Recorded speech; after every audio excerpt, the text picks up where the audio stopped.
안녕하세요. 니체 자라수트라는 이렇게 말했다. 129강 진행하겠습니다.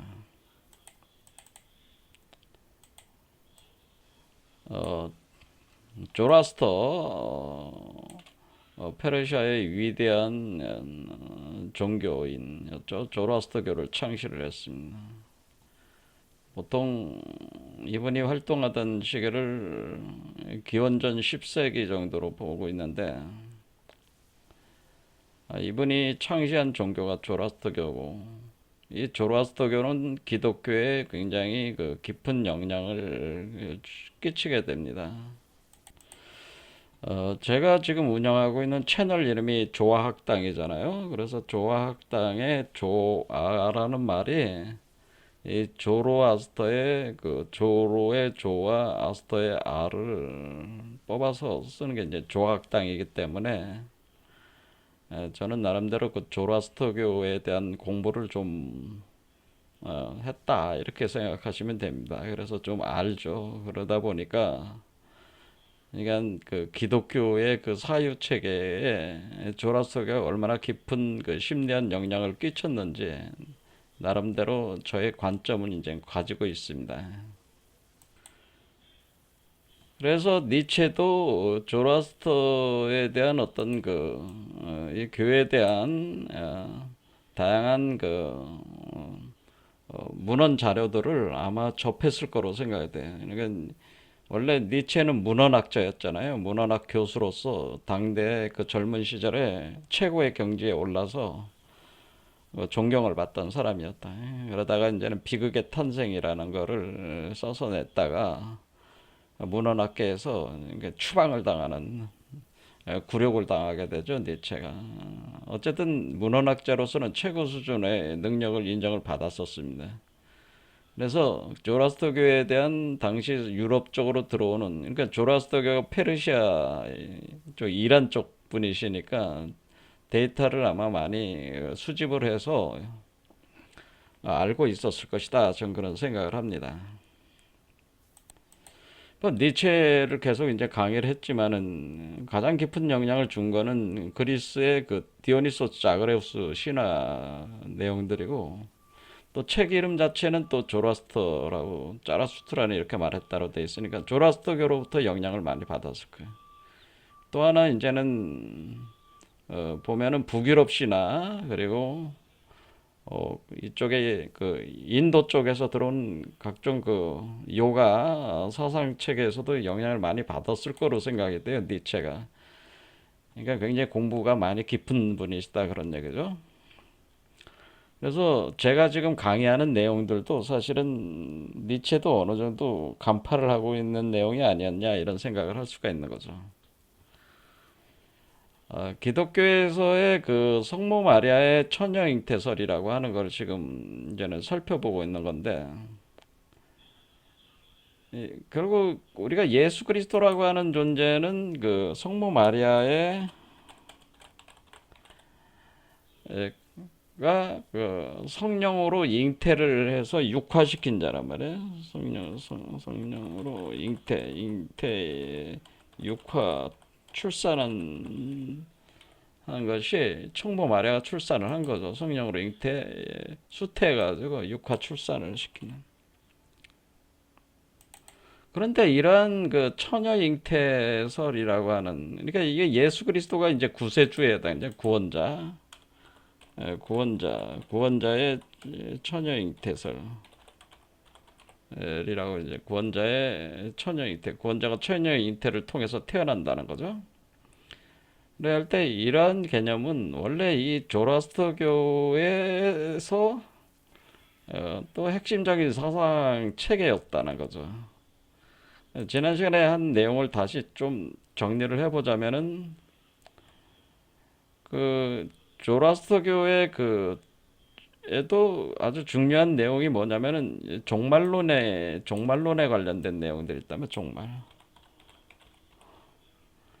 그러니까 조로아스터교에서는 이 세계를 빛과 어둠의 싸움으로 보는, 빛의 세력과 어둠의 세력의 싸움으로 보는데, 빛의 신을 대변을 하는 게 오르마즈더라고요. 어둠의 세력을 대변하는 건 앙그리 마유라고 하는 두 신의 투쟁 관계로 보는 겁니다. 그럴 때 마지막 단계에 와가지고는 오르마즈드가 앙그리 마유의 그 악의 세력들을 처단을 하게 될 때, 그때 이제 종말이 일어나면서 거기서 어떤 심판이라는 이제 발생을 하게 됩니다. 그때 이 종말과 심판을 주도를 하는 구세주가 태어난다는 거죠. 이전에 이제는 구세주, 종말 심판을 주관하는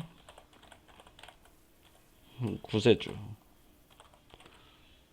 이 구세주가 바로 샤오시안트라고 하는 거죠. 샤오시안트. 소시안트라고 뭐 발음하기도 하는데 샤오시안트라고 하는 존재가 있습니다. 근데 이 샤오시안트가 처녀 잉태를 하는 거죠. 처녀 잉태를 했다고 하는 거죠. 처녀 잉태로 태어난다고 하는 거죠.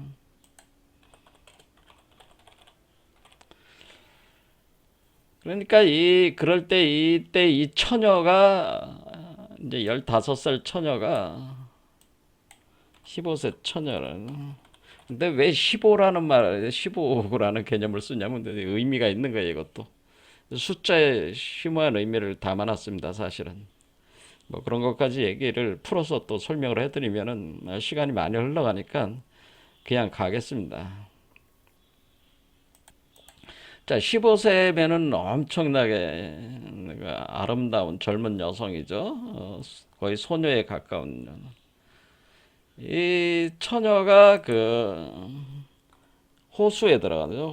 호수에 들어간다는. 그래서 거기서 그 호수에 들어가면서 우리로 말하면 이제 멱을 감는다, 목욕한다, 뭐 그런 개념이 되는데 그 호수 속에 들어갔을 때 거기에서 그 조로아스터의 그러니까 짜라투스트라죠. 짜라투스트라의 정자가 호수에 정자들이죠. 정자들이 호수에 이제는 감춰져 있었다는 거예요. 있어서 그것으로 임신하게 된다네. 그래서 임신을 해가지고 이제 샤오시안트가 이제 태어나는 거야. 구세주가 태어나는 것이다. 그러니까 이 샤오시안트는 자라투스트라의 아들이죠. 그러니까 구세주. 샤오시안트는 차라투스트라의 아들이다라고 하는 겁니다. 자, 여기서 지금 우리가 니체는 이거를 논법을 어떻게 가져온 거냐면은 지금 이 사람 속에서 차라수트라가 이제 하강을 해가지고 지금 이 차라수트라는 책에서 계속 얘기가 되고 있는 게 뭐예요? 이 세상 속으로 차라수트라가 10년 동안의 동굴 속에서 수련을 끝내고 이 세계로 하강에 들어와서 제자들과 만나가지고 제자들을 변화시키기 시작하는 거죠. 그렇게 할 때 짜라수트라가 자신을 뭐라고 표현을 하냐면은 이 짜라수트라 이렇게 얘기해. 자신을 씨를 뿌리는 자다라고 이렇게 표현을 한단 말이에요. 이거는 이제 니체의 이 짜라수트라 이렇게 말했다 이 텍스트에 나오는 구절이죠. 이렇게 은유를 하는 거죠. 이 씨가 무슨 씨냐면 짜라수트라의 씨란 말이에요. 이 짜라수트라의 씨를 어디다 뿌리는 거예요? 제자들의 심전에 뿌리는 거예요. 심전이라고 하는 것은 마음의 밭이다라는 거는 밭전자를 써서 마음의 밭이다. 그러니까 이 사람이 이제 제자라고 한다면 이 제자에게 바로 차라수트라의 그 씨앗을 뿌린다라는. 그러면은 이 15세 처녀는 누가 되는 거냐면 이걸 임신하게 되는 15세 처녀는 개념적으로 어떻게 돼? 15세 처녀는 제자다라고 그래. 제자라고 볼 수가 있는 거죠. 그러니까 15세 처녀는 샤오시안트를 임신하는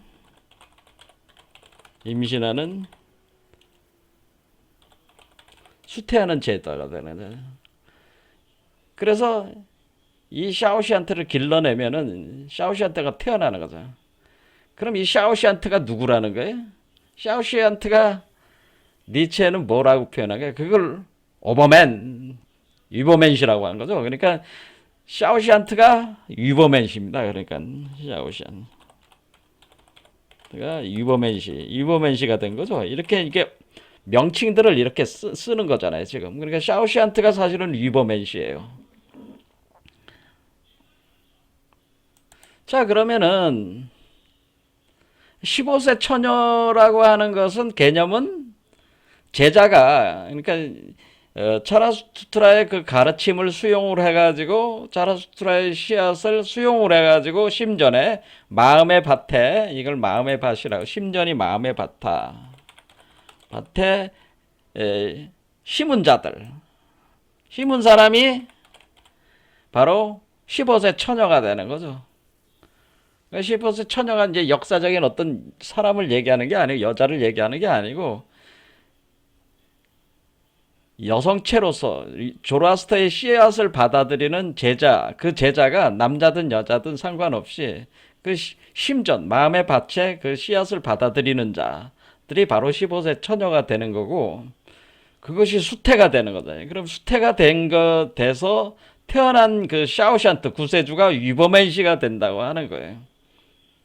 그러니까 개념이 어때냐면 결국 15세 처녀도 결국 차라수트라의 제자들이고 거기서 태어나는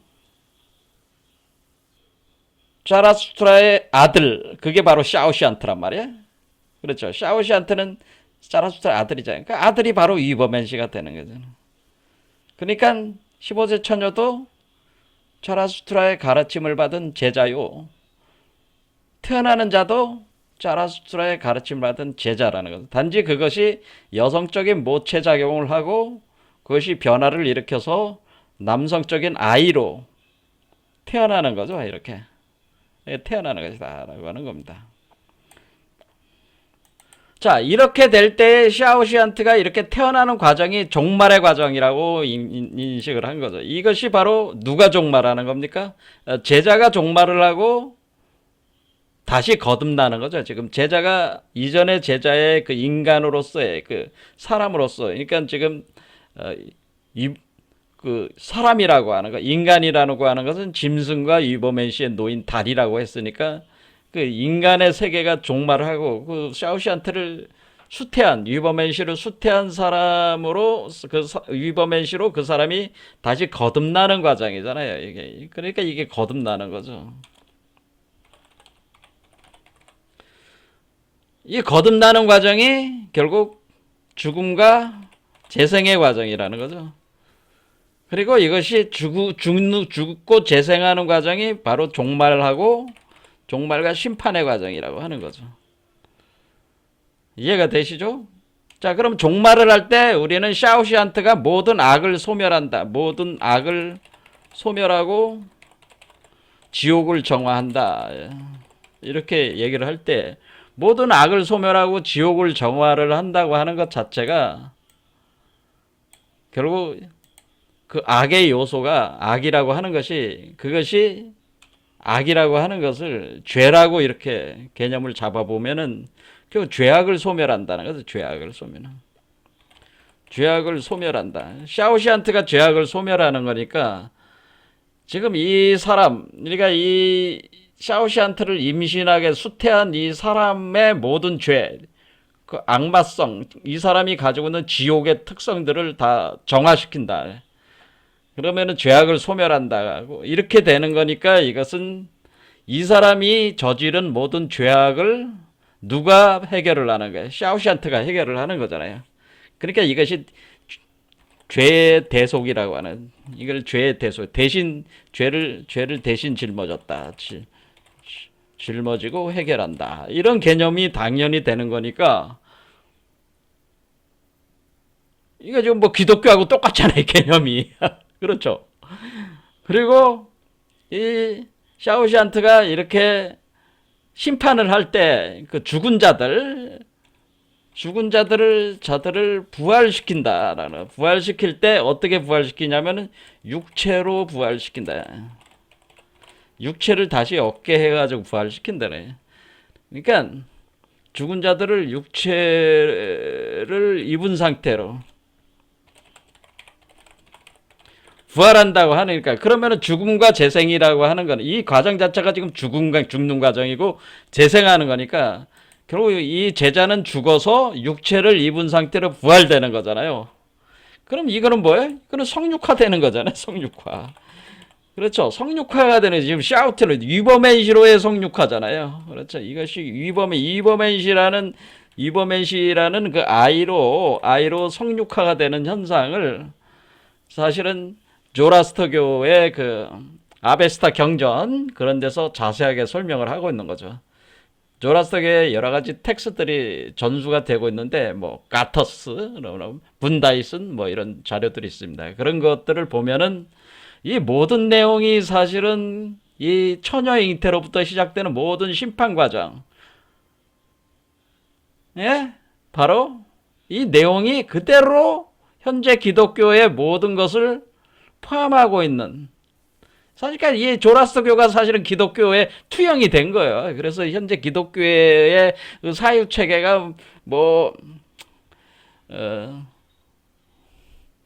그래서 하늘에서 뚝딱 떨어지듯이 만들어진 게 아니고, 이때 그 조라스터가 활동하던 시기에서 그 기원전 10세기 정도에 바로 모세가 이쪽에 그 이집트에서 지금 팔레스타인 지방으로 이동을 해오면서 그 팔레스타인 지방에 이스라엘 유다 왕국이 성립이 되던 때예요. 이 시기가. 그 다음에 흘러가면서 이때가 어떤 과정에서 흘러가냐면, 특히 그 바빌론 유수기라고 하는데, 이 바빌론 유수기에 유대교 자체 내 커다란 그 사유 체계에 대한 정립이 일어나게 되는데, 이사야나 뭐 이런 데 활동하던 당시에 그때 이게 그 조라스터교의 여러 가지 핵심적인 개념들이 많이 흘러가는 거죠. 흘러 들어가가지고 기독교에 영향을 주고, 그것이 기독교 안에서도 신약에서도 많이 이 내용들이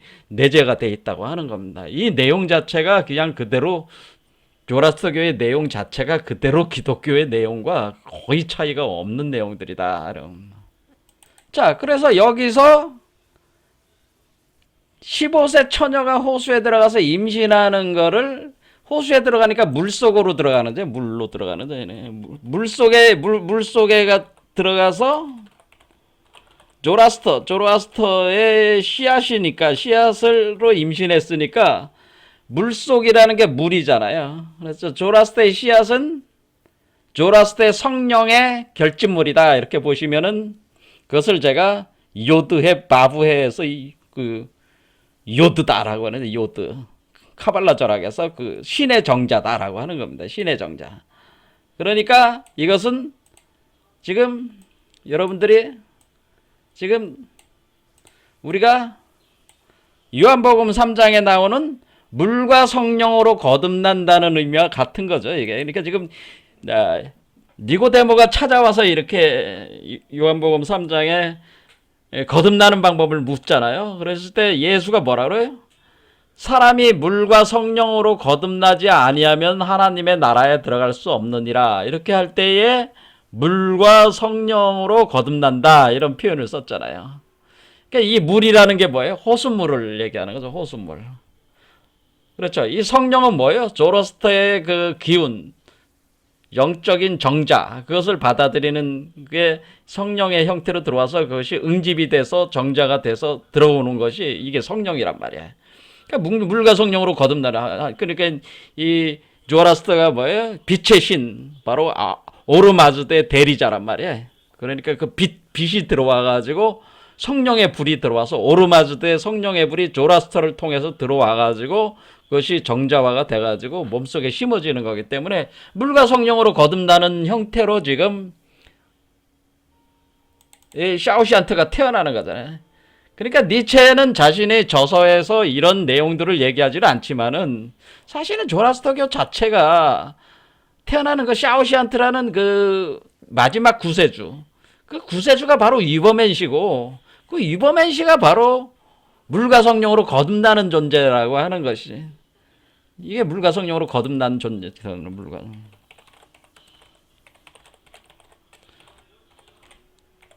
그럼 이게 무엇은 차이가 있는 거예요? 차이가 없잖아요. 성모 마리아가 그대로 15세 처녀고 예수 그리스도가 샤우샨트라고 바꿔만 놓으면 되는 거 아니에요? 그렇죠? 그러니까 성모 마리아가 15세째 우리가 조로아스터교로 볼 때는 조로아스터계의 15세 처녀는 성모 마리아고 그리고 샤우샨트는 바로 예수 그리스도잖아요. 그리스도라는 말 자체가 구원자, 메시아라는 의미잖아요. 그러니까 이것이 같은 개념이라요. 같은 개념이다. 그러니까 이런 식으로 조라스터교가 사실 깊은 영향을 줘서 이미 그 사유 구조를 제공을 하고 있다고. 그거를 기독교인들이 전혀 모르는 거죠. 기독교인. 이거 연구를 안 하니까 이걸 모르는 거죠. 근데 아마도 니체는 뭐예요? 이 데이터, 문헌학자였으니까 이 데이터들을 수집해서 이런 사실을 알았을 거예요. 그래서 니체가 왜 예수에 대해서 너무 일찍 죽었다, 활동할 시간이 없었다라고 얘기를 한 거는 동정을 어떤 측면에서 했다고 봐야 되는데, 그러니까 제대로 예수의 가르침이 제대로 알려질 시간이 너무 부족했다고 얘기한 거는 예수가 했던 그 가르침들의 내용들이 사실은 조라스터교에서 충분히 얘기된 내용들이기 때문에 특별히 새로울 것이 없기 때문에 그렇다고 볼 수가 있는 거죠. 그러니까 니체 입장에서는 기독교가 무슨 특별한 종교가 아닌 거야. 왜냐면은 니체 입장에서는 기독교는 조라스터교의 일종의 판박이고 그거를 투영이 된 거고, 또 조라스터교뿐만 아니라 이런 사유는 그대로 또 사실은 뭐냐면 디오니소스 자그레우스라고 하는 우리 그리스 신화에 등장하는, 근데 이 그리스에서의 디오니소스 자그레우스를 신앙하는 그 종교 체계가 있는데 오르페우스교라고 있어요. 오르페우스교의 그 사유 체계가 또 기독교 이 내용하고 또 비슷하기 때문에 특별한 내용이 없는 거죠. 니체는 그래서 당대 이제 자신은 깊은 공부들을 했기 때문에, 저도 마찬가지지만은 이런 내용들을 알고 있는 사람들은 뭐겠어요? 뭐 기독교가 무슨 특별한 무슨 그런 종교라고 볼 수는 없는 거죠. 그냥 그 이전에 있었던 여러 가지 사유 체계들이 좀 더 세계 종교화되는 과정에서 종합적으로 이렇게 다시 재구성된 걸로, 재조합이 돼서 재구성된 걸로 볼 수밖에 없다고 하는 거죠. 그렇게 할 때에 지금 우리가 본질적인 이 메타포, 은유, 비유, 이 퍼포먼스라고 하는 것이, 이것이 2000년 전에 성모 마리아라는 어떤 인간으로서의 성모 마리아를 얘기하거나 인간으로서의 예수 그리스도라고 하는 나사렛 예수에 대해서 얘기하는 게 아니라는 거죠. 그러니까 본질적으로 기독교에 등장하는 성모 마리아와 예수 그리스도에 대한 얘기들은 그것 자체가 메타포라는 거죠. 그러니까 성모 마리아나 예수 그리스도 자체가 하나의, 그러니까 성모 마리아와 예수 그리스도는 그 자체가 메타포라는 거예요. 이해가 되시죠? 어떤 개념을 설명하기 위해서 만들어진 하나의 해석의 어휘들이라고 하는 거죠. 그러니까 여기서 15세 처녀의 이름이 있었잖아요, 지난 시간에. 그 이름을 성모 마리아로 바꾼 거예요. 그리고 샤오시안트는 예수 그리스도로 바꿨을 뿐이야. 그냥 이름만 바꾼 거죠.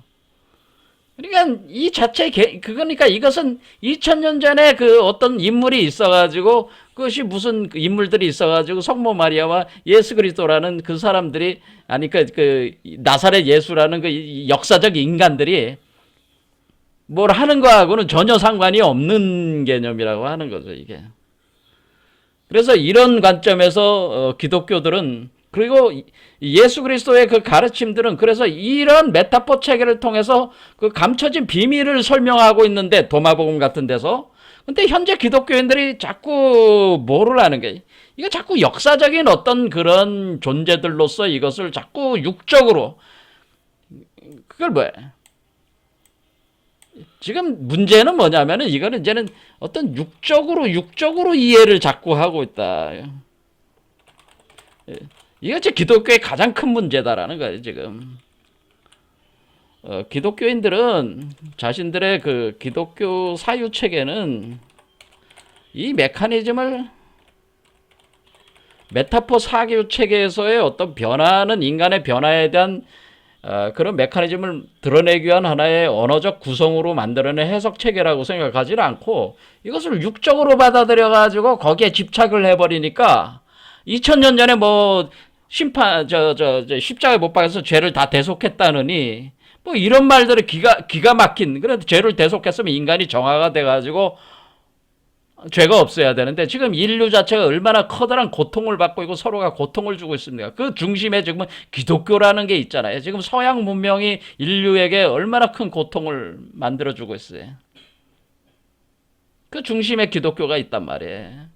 그것이 뭐예요? 그 아주 저열하고 수준이 낮은 수준에서의 그 이해 방식으로 지금 만들어진 것이 기독교 사유체계니까 니체 같은 사람이 아는 사람이 볼 때는 굉장히 그 유치한, 기독교는 유치하고 천박하고 폐쇄적이고 이기적이면서 자신들이 그 무지하다는 사실을 모르는 채로 망상 속에 빠져가지고 타 종교나 가르침들에서 공격적으로 나오게 되고, 이러니까 마치 짐승과 같은 짐승 상태를 벗어나지 못하는 그 기독교, 그 종교, 끔찍한 종교로 니체는 기독교를 이해할 수밖에 없는 거고. 그래서 그런데 그 내용성에서 결국 이 기독교 자체가 가지고 있는 내용성에서 바로 이원성이라는 부분, 그러니까 이 현실 세계를 죄악의 세계로 보고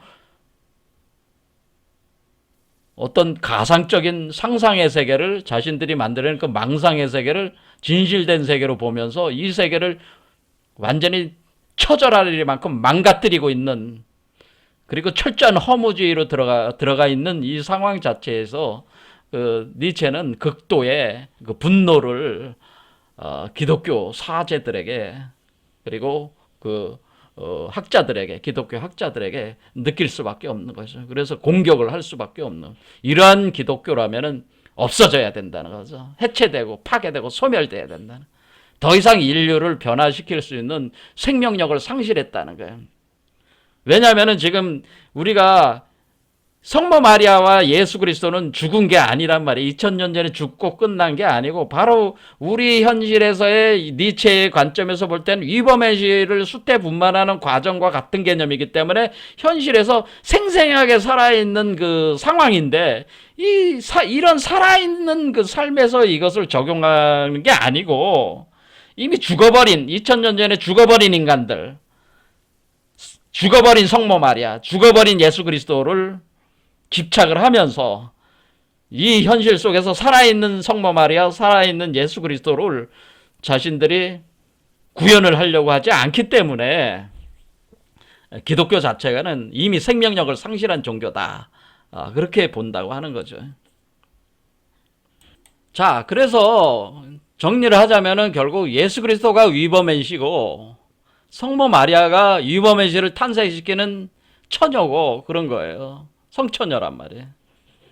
우리 안에 작용을 하고 있는 위대한 신성한 여성적인 힘이라고 하는 거예요. 그런 것이. 자, 그래서 오늘도 계속 성모 마리아, 이렇게 우리 안에 있는 여자, 그러니까 각 사람 속에서 위범의시, 각 사람 속에서 그리스도를 태어나게 하는 이 여성성, 이 여성에 대해서, 이걸 이제 성모 마리아라고 이름을 지었지만은 이 여성에 대해서 계속 파고 들어보자는 거죠. 이 여자에 대해서, 우리 안에 있는 여성에 대해서 그걸 보자는 거예요. 여기에 뭐 그러면은 우리가 이제는 이 마태복음의 1장 23절에 보라, 처녀가 임신하여 아들을 낳을 것이며 사람들이 그의 이름을 임마누엘이라고 부를 것이다. 임마누엘은 우리와 함께 계시는 하나님이라는 뜻이다. 이렇게 번역을 뭐 이렇게 했다는 거죠. 그러니까 처녀가 임신해서 아들을 낳는다. 조라스터교 똑같잖아요. 샤오시안트게 15세 처녀가 임신해서 아들을 낳는 거는 똑같잖아요. 샤오시안트를 낳는. 그와 같은 것이 기독교에서는 성모 마리아가 아들을 낳는 것과 같은 개념으로 지금 보고 있는 거죠. 그러면은 2000년 전에 이것이 일어나가지고 이미 끝났다면은 그 뒤에 새로운 얘기가 나올 이유가 없는 거잖아요. 그렇죠. 그런데 우리가 마태복음 1장 23절 1장 23절이 요거 이후에 우리가 그 신약의 마지막이 뭡니까? 요한계시록이라 요한계시록. 자, 요한계시록을 보면은 요한계시록에는 또 그 여자가 나온다는 거예요. 마태복음에 나오는 처녀 그 아들을 임신하는 처녀. 이 처녀에 대한 얘기가 요한계시록에도 나오는 거죠. 요한계시록. 그런데 요한계시록이 성립된 거는 요한계시록은 성 요한이죠. 그때 이 요한은 예수의 12제자, 그 사도 요한이라고 하는 겁니다. 그러니까 우리가 그 세례자 요한이 있고 요한에는 유명한 그 사람이 그러니까 예수한테 이 세례를 준 사람이 여기서 보면은 우리가 예수가 처음에 이제 활동하기 시작할 때 그 요단강에서 세례 요한이 예수한테 물세례를 주잖아요. 그 물 속에다 넣었다가 빼는 거잖아요. 이것도 물과 성령으로 거듭나는 걸 표현해 주는 거예요. 여기 지금 물하고 성령은 비둘기로 표현되어 있는 거죠. 이렇게. 이것이 딱 보면은 자라수트라하고 그 개념이 똑같잖아요. 그렇죠. 이렇게 여기에 요걸 비둘기로 생각하시면 똑같은 게 있는 거예요. 이렇게. 이게 사실 같은 거야. 이게 깊은 영향을 준 거라 그 얘기죠. 그러면은 이 세례 요한 말고 이 사도 요한, 그러니까 사도 요한은 그 나사렛 예수의 사촌지간이에요. 사촌지간. 그러니까 이모의 아들이란 말이에요. 그러니까 성모 마리아의 이모의 아들이 중에 하나가 사도 요한입니다. 그래서 사도 요한이 그 반모섬이라는 곳에 로마 제국으로부터 이제는 유배를 당하게 되는데, 그러니까 그 유배를 당할 때 터키 앞쪽에 반모섬이라는 게 있어요. 반모섬. 그 반모섬이라는 곳에 유배를 가게 되는 거죠. 유배당한 사도 요한이 자기가 보게 된 환상으로 본 일들에 대해서 기록해 놓은 게 요한계시록이라는 거죠. 이게 요한계시록은 사실은 우리가 묵시록이라고 이렇게 하듯이 인류의 종말과 심판과 그런 내용들이 이제는 거기에 상세하게 다양한 메타포 은유 체계로 기술이 되어 있습니다. 그래서 요한계시록을 제대로 해석한 사람이 사실 없어요. 왜냐하면 그것은 이 심오한 의미를 다 이해를 해야지 해석이 되는데 기존의 기독교 사유 체계로는 해석할 게 없는 거예요. 제가 볼 때는. 그래서 제대로 된 해석이 나올 수가 없다 그렇게 보는데, 뭐 해석하는 거야 뭐라 그럴 수가 있겠습니까? 뭐 그냥 각자 하는 것이 자기들이.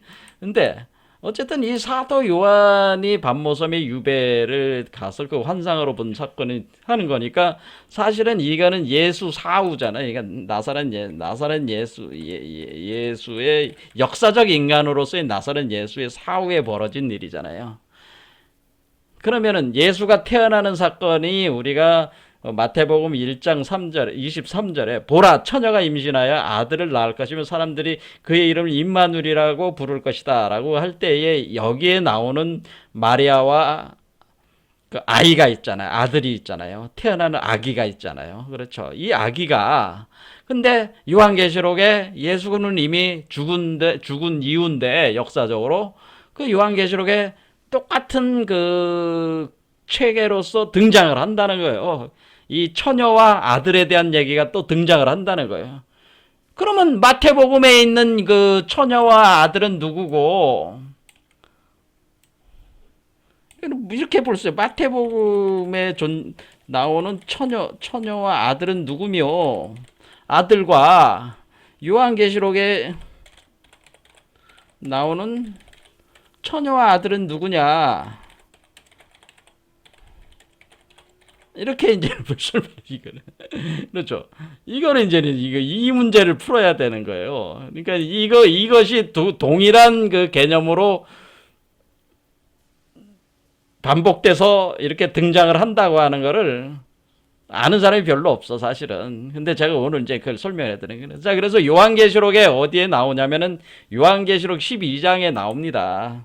제가 굉장히 많이 강의를 했던 장인데, 제가 요한복음도 굉장히 좋아하는 텍스트지만은 요한계시록은 제가 강의를 했었잖아요. 그런데 그 이제 멤버십 강의를 해놓은 건데, 이거 요한계시록의 12장에 이 내용이 나와 있으니까 한번 보겠습니다. 자, 여기 있습니다. 하늘에 큰 이적이 보이니 해를 옷 입은 한 여자가 있는데 그 발 아래에는 달이 있다. 그 머리에는 12별의 관을 썼다. 이 여자가 아이를 배워서 해산하게 될 때에 아파서 애를 쓰며 부르짖는다. 하늘에 또 다른 이적이 보이니 보라. 한 큰 붉은 용이 있어서 머리가 7이요 뿔이 10이라. 그 여러 머리에 7 왕관이 있는데 그 꼬리가 하늘의 별 3분의 1을 끌어다가 땅에 던진다. 용이 해산하는 여자 앞에서 그가 해산하면 그 아이를 삼키고자 하더니 여자가 아들을 낳았다. 아들을 낳는다 그러죠. 아들을 낳네. 아들을 낳았다는 표현은 아직 출산한 건 아니고 몸 안에서 수태가 되는 상태를 만들었다는 뜻이에요. 이게 아들이 몸에서 나왔다는 거예요. 몸 밖으로 나간 게 아니고 몸 안에서 나온 거죠. 아들을 낳으니 이는 장차 철장으로 만국을 다스릴 남자라.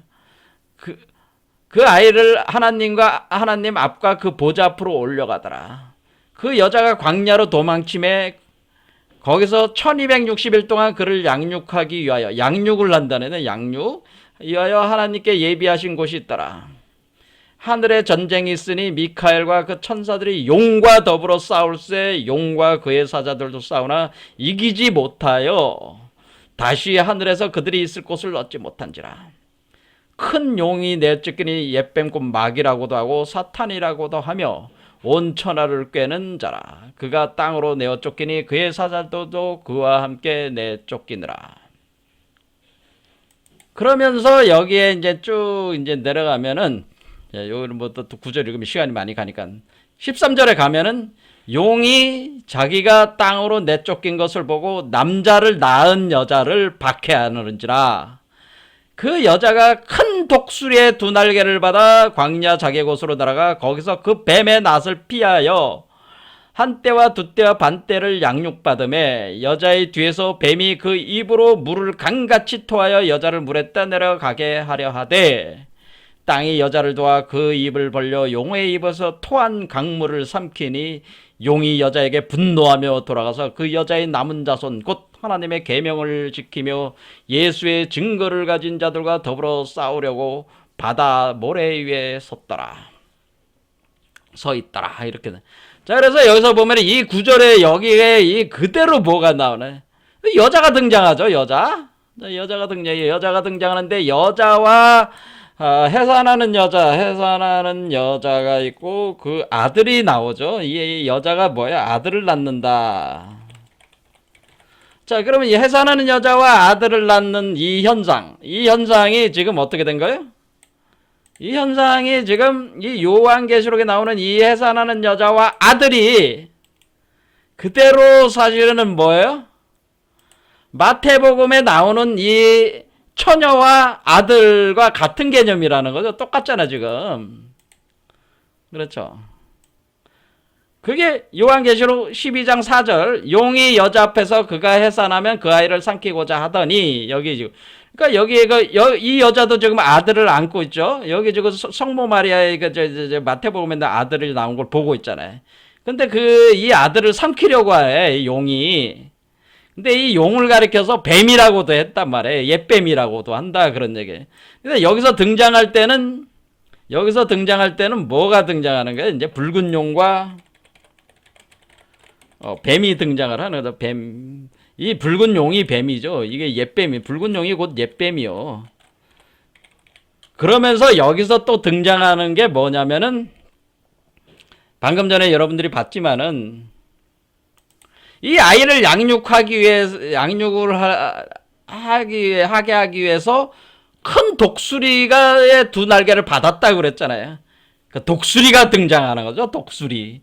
자, 그래서 여기서 보면은 여기 이 요한계시록 12장에는 뭐가 등장한다? 붉은 용이 옛뱀으로 묘사가 되면서 사탄으로 묘사되면서 등장하고, 붉은 용과 독수리가 등장을 하죠. 그렇게 했을 때 지금 여러분들이 이제 니체의 강의를 제가 오랫동안 했잖아요. 니체의 짐승이라고 부른 존재들 있죠. 니체의 짐승들. 그래서 그 니체에게 제자들이 니체에게 뭐를 줬어요? 선물을 줬잖아요. 지팡이를 선물로 줬잖아요. 그렇죠? 지팡이를 선물로 줬을 때 제자들이 1부가 끝나면서 이제 지팡이, 그러니까 2부, 이제 지팡이를 선물로 줄 때에 요게 해를 감은 뱀이 해를 감고 있잖아요. 요거 지팡이로 볼 때 날개가 이렇게 있으니까 사실은 독수리와 뱀을 뭐로 표현한 거예요? 독수리와 뱀이 바로 차라수트라의 짐승들이라고 표현을 했단 말이야, 니체가. 그러니까 여기서 그대로 등장을 하죠. 그러니까 이거는 차라투스트라의 짐승들. 그래서 자수트라의 그 지혜의 수준을 드러내고 있는 그 짐승들로 표현했다는. 그래서 이 붉은 용과 독수리, 이게 옛뱀, 그러니까 뱀과 독수리, 자라수트라의 짐승들이 그대로 요한계시록 12장에 이렇게 나오는 거죠. 그러니까 지금 니체의 그가 얘기하는 자라수트라를 통해서 그 뱀과 그 독수리라는 그 개념이 요한계시록 12장에 이렇게 딱 나온다. 자, 할 때에 우리가 이 붉은 용, 이거를 다시 요한복음으로 다시 돌아가가지고 요한복음 3장에 다시 가면은, 다시 여기 이제 이게 연결이 다 되는 겁니다. 니고데모가 이제 니고데모가 대답하되, 그러니까 내가 내게 거듭나야 하겠다는 말을 놀랍게 여기지 마라. 바람이 임의로 불면 내가 그 소리를 들어도 어디로 와서 어디로 가는지 알지 못하니 성령으로 난 사람도, 성령으로 이렇게 태어난 사람도 그렇게 된다. 니고데모가 대답하여 이르되 어찌 그러한 일이 있을 수 있나이까? 예수께서 대답하여 이르되 너는 이스라엘 선생으로서 그러한 것도 알지 못하느냐? 진실로 진실로 내게 이르노니 우리가 아는 것을 말하고 본 것을 증언하노라. 그러나 너희가 우리의 증언을 받지 아니하는도다. 내가 땅의 일을 말하여도 너희가 믿지 아니하거든 하물며 하늘의 일을 말하면 어떻게 믿겠느냐? 하늘에서 내려온 자 곧 인자 외에는 하늘로 올라간 자가 없느니라. 자, 요 문장은 여러분들이 이제 이해를 하셨어. 요 인자가 사람의 아들이 바로 예수 그리스도란 말이야. 근데 왜 하늘에서 내려왔다고 그랬어요? 하늘에 하나님의 정자로 만들어졌잖아. 그러니까 하늘에서 온 거잖아. 그렇죠? 지금 이 인자 하나님의 아들은 뭘로 만들어진 거예요? 아담 카드몬, 사람의 형상으로 드러나는 하나님의 정자로 만들어진 거죠. 요드의 바브에서 요드로 만들어진 거네. 그 요드가 하나님의 정자니까 하늘로부터 온 거잖아. 그 정자가. 그것이 변화가 돼서 인자가 된 거잖아요. 얘는 하늘로 올라간 자가 없느니라. 이게 맞는 말 얘기죠. 그러니까. 근데 그 다음 문장을 보려고 하는 거예요. 모세가 광야에서 뱀을 든 것 같이 인자도 들려야 한다라는 표현인데, 이 문장을 해석할 수 있는 사람이 거의 없었다는 거예요. 제에게는. 그런데 이런 인자가, 그러니까 이 인자가 바로 예수 그리스도란 말이야. 이 인자가 뱀을 든 것 같이 들려야 된다라고 표현을 했단 말이야. 자, 이 뱀이 바로 붉은 용 옛뱀하고 이게 같은 개념으로서 등장하는 개념이란 말이야, 이게.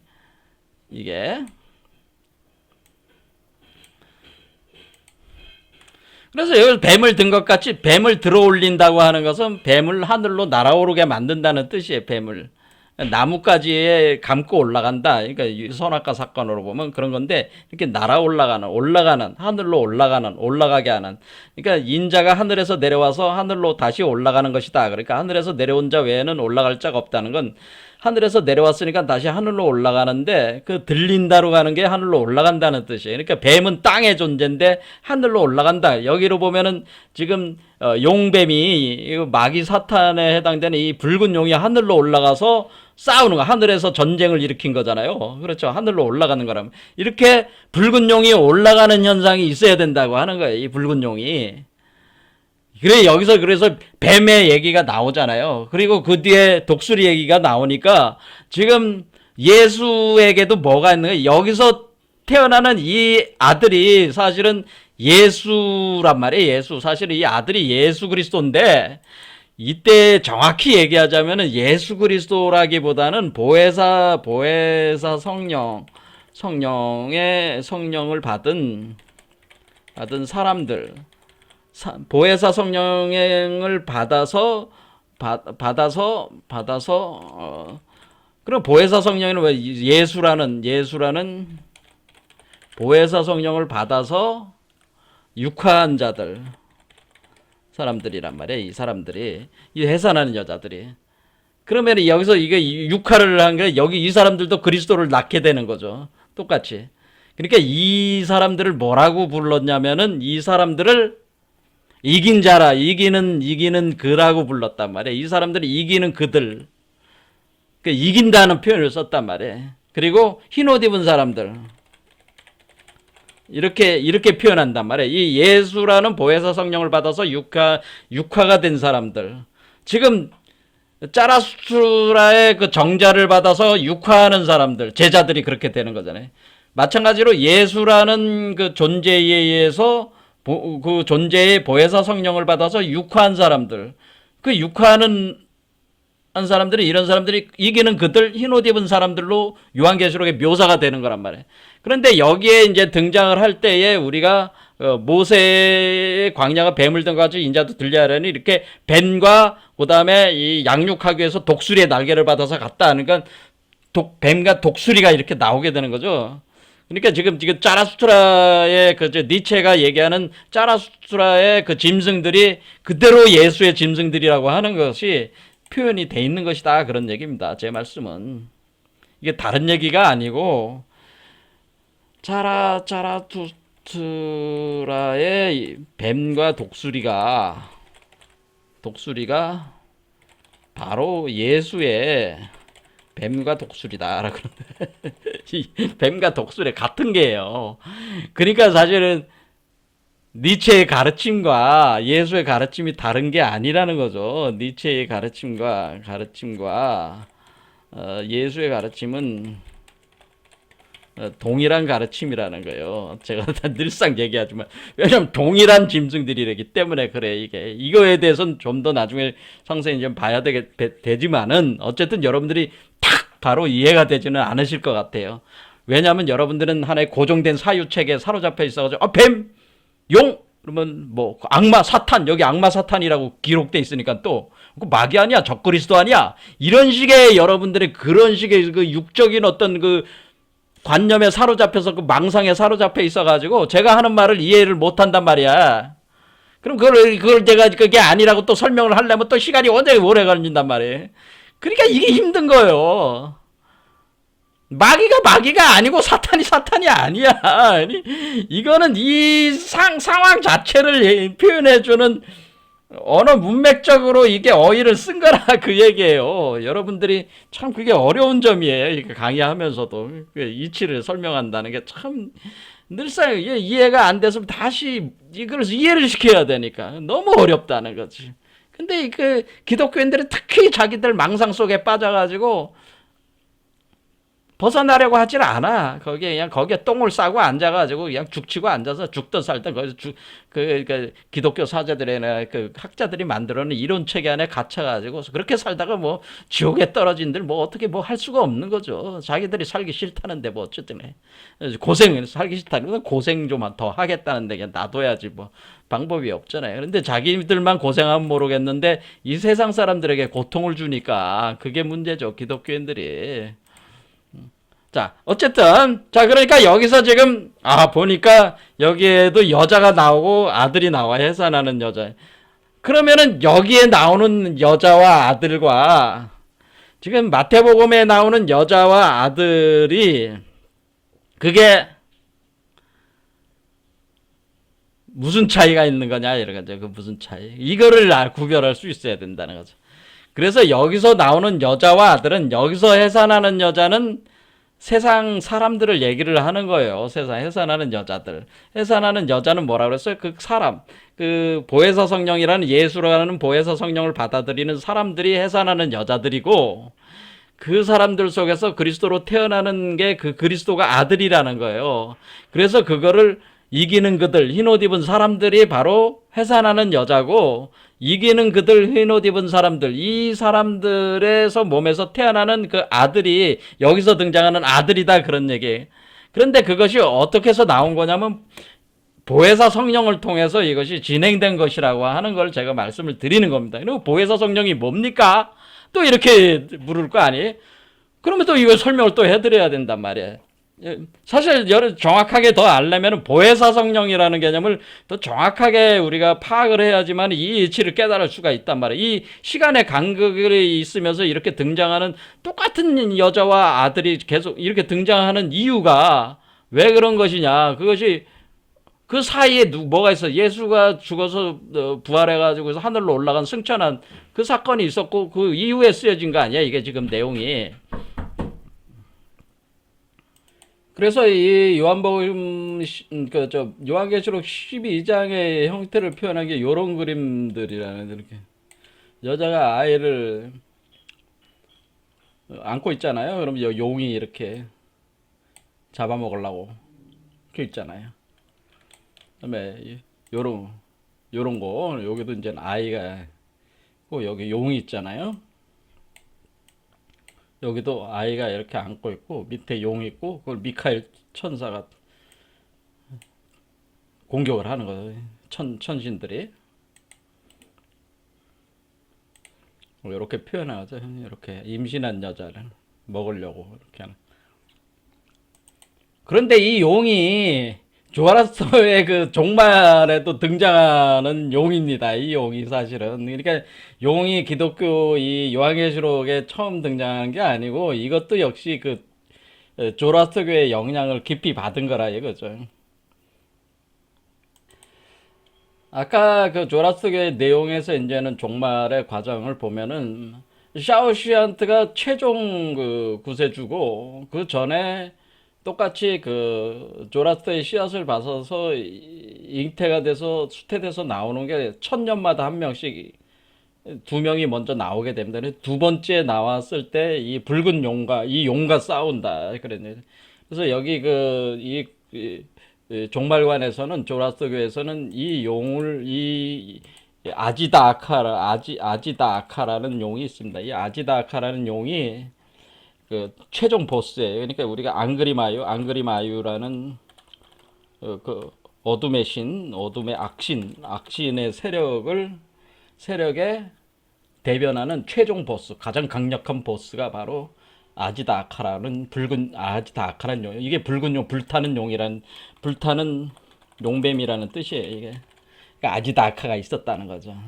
그래서 이 아지다 아카를 두 번째 구세주가 샤오시안트가 나오기 전에 이 용과 싸우게 되는데 용과 싸워가지고 이 용을 그 쇠사슬로 묶어서 그 무적행 속에 또 가둡니다. 그 내용이 또 요한계시록에 또 그 비슷한 내용들이 또 등장을 해요. 그러니까 이게 이 붉은 용에 대한 얘기에 관련된 내용들, 용이 그 무적행 속에 쇠사슬에 묶여서 갇히는 그 내용도 이게 조라스터교에서 이게 들어온 거란 말이에요. 그럴 때 그 용의 이름이 아지다크인데 그 용의 모습, 그러니까 그 용이 이렇게 머리가 셋 달린 용이란 말이야. 이렇게. 자, 그래서 이 용이 머리가 셋 달린 용인데 이 아지다카가 굉장히 강력한 용이죠. 그러니까 최종 보스, 어둠의 신, 악신의 최종 보스, 그걸 대변하는. 그런데 이 용이 사람으로 변한단 말이야. 아지다카. 아지다카가 이 아지라는 말이 용뱀이란 뜻이고 다카가 불이라는 뜻이니까 불타는 용이. 그래, 이것이 사람으로 변할 때 자크라는 사람으로 변한다네. 그 자크라는 사람에 대한 전설이 있는데 페르시아에 여기 전설에 보면은 이게 사람이 그 왕이 됐는데 이 왕의 양 어깨에 뱀 두 마리가 이렇게 양 어깨, 양쪽 어깨 한 마리씩 이렇게 올라옵니다. 요런 사람이 있습니다. 요 사람을 자크라는 사람인데요. 이게 아지다카가 그 사람으로 변한 거라니, 그치? 그러면은 지금 이 얘기는 뭐냐면은 결국 인간이 지금 우리가 이렇게 그 몸이 변화해가지고 이렇게 할 때 이렇게 된다는 거죠. 이렇게. 그러니까 지금 여러분들도 지금 봤지만은 여기 뱀 두 마리가 올라가고 있잖아요. 그러니까 이 뱀 두 마리는 어깨에서 올라오는 뱀이고 요 가운데 머리에 해당되는 뱀은 뭐겠어요? 요거는 요 가운데 요거죠. 요게 이렇게 올라오는 거니까 요 뱀을 얘기하는 거죠. 그러니까 이렇게 머리가 세 개란 말이야. 이 뱀이, 이 용뱀이. 그러니까 이게 인간으로 변할 때, 인간으로 변하면은, 그러니까 지금 인간이, 사람이 자기 몸 안에서 샤오시안트를,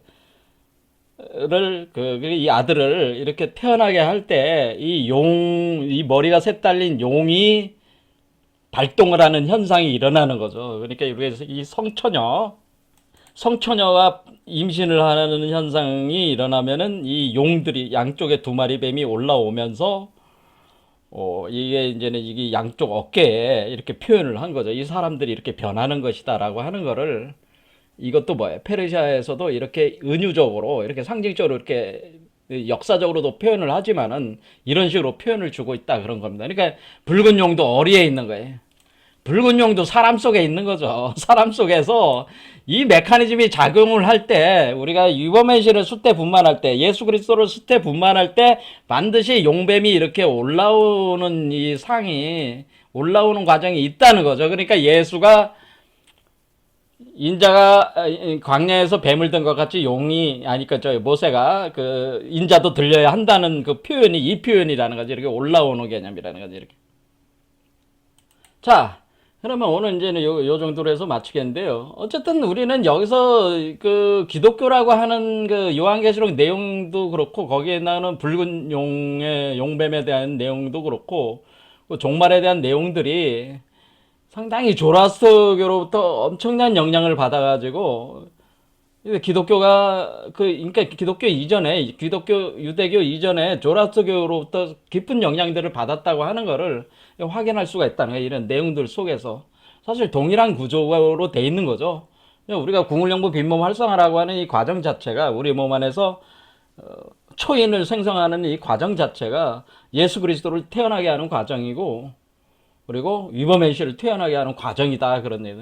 그런 경우에 우리 몸 안에 용뱀이 이렇게 움직이는 현상이 있는 거죠. 이런 메커니즘이. 이런 부분들 다음 시간에 한 번 더 좀 더 자세하게 살펴보면서 우리 동양에서는 그것이 사신도라는 개념을 가지고 설명을 하고 있으니까 그와 비교를 다시 하면서 이 메커니즘을 설명하겠습니다. 오늘 여기까지 하겠습니다. 감사합니다.